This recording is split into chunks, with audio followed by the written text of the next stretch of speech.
pessimism to speak to my situation, or am I going to allow my optimistic attitude to get me on the edge of action, and then allow the words of an activist to move me out of my complacency into a place where God can take me where I want to go?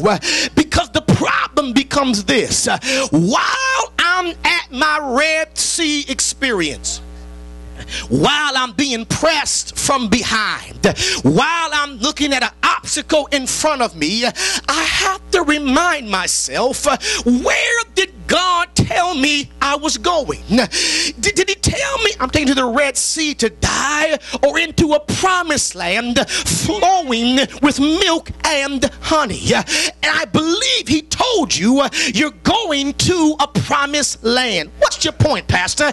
Because sometimes situations start talking to you. Lord, y'all not gonna say a thing. Ever had your problems talk to you? Your bill, your mortgage talks to you.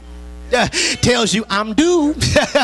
Y'all not gonna help me. Your bank account talks to you. I'm getting kind of low. Lord, your job tells you it's getting kind of tight. You about to get laid off. So problems begin to talk to you. But the situation declares this: if I'm gonna do something about where I am, I have to forget what I'm hearing and trust what I heard.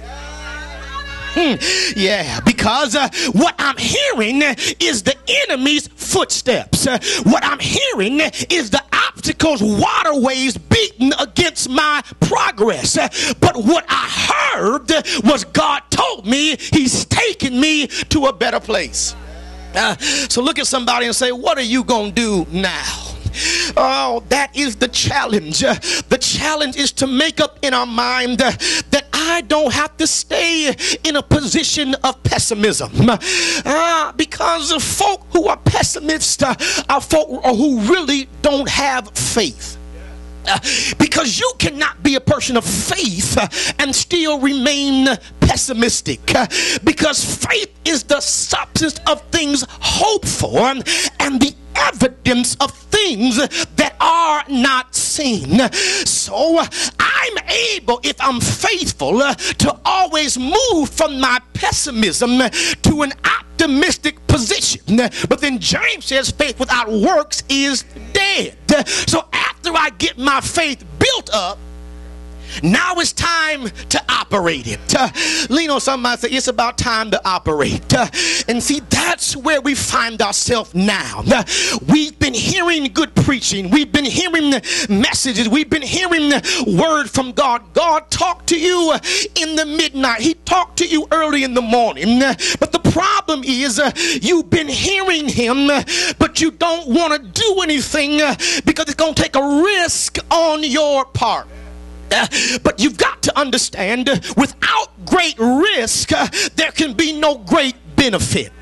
Oh, Lord, have mercy. If you only risk a little bit, you only gain a little bit.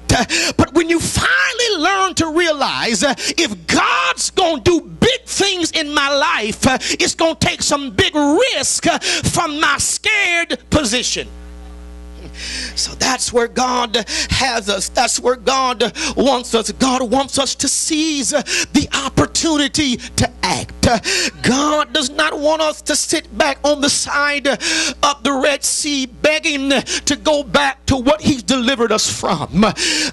Because God told us through Moses, the enemy you see, you shall see them again no more. If they have not gone into the Red Sea, their enemy could not have been destroyed. So some of you find yourself frustrated, wondering how much more do you have to go through to get some progress.